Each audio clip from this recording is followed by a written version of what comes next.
Malgré une entente avec Environnement Canada, le réseau d'observation des mammifères marins est toujours en attente d'une simple signature du ministre de l'Environnement pour maintenir ses activités cet été. Nous sommes à la mi-juin et le personnel pourrait être mis à pied dans quelques jours. L'absence d'observateurs sur le fleuve pourrait entraîner des difficultés aux entreprises touristiques qui ont l'obligation de démontrer que leur activité ne nuise pas aux baleines. Ce sont donc autant l'industrie touristique que l'environnement qui est en danger dans le bas du fleuve. Le ministre va-t-il signer dès aujourd'hui l'octroi de ce financement ou va-t-il attendre que les baleines aient quitté le fleuve avant de faire sa job? Bravo!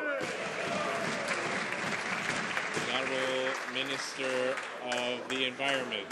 Monsieur le Président, l'industrie touristique, et je suis d'accord avec mon collègue, c'est très important. Et puis c'est pour ça, Monsieur le Président, que nous continuons à investir dans la Commission canadienne du tourisme. En ce qui concerne le cas précis de mon collègue, vous savez que pour attirer les touristes de partout à travers le Canada, il y a une façon de le faire. Et la façon de le faire, Monsieur le Président, c'est en faisant la promotion de l'industrie touristique avec la Commission canadienne du tourisme. Et c'est ce qu'on fait, Monsieur le Président. Et j'aimerais que mon collègue nous appuie en ce sens.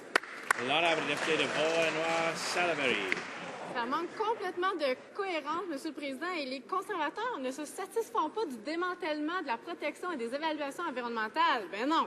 S'ils le peuvent, ils vont aussi nuire aux activités des organisations environnementales. En raison du retard du gouvernement dans l'octroi du financement au réseau d'observation des mammifères marins, le recrutement d'employés nécessaires pour observer les espèces en péril est presque devenu impossible. La pensée magique des conservateurs? Si on n'observe plus les espèces en péril, plus besoin de s'inquiéter de leur disparition.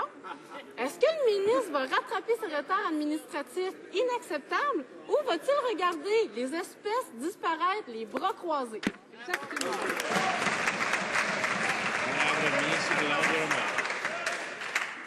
Well, Mr. Speaker, we consider many hundreds of grant and contribution applications under our Habitat Stewardship Program. I am not familiar with the status of this particular application at the moment, but I'll endeavour to get the details and to deliver them to my colleagues across the House. The Honourable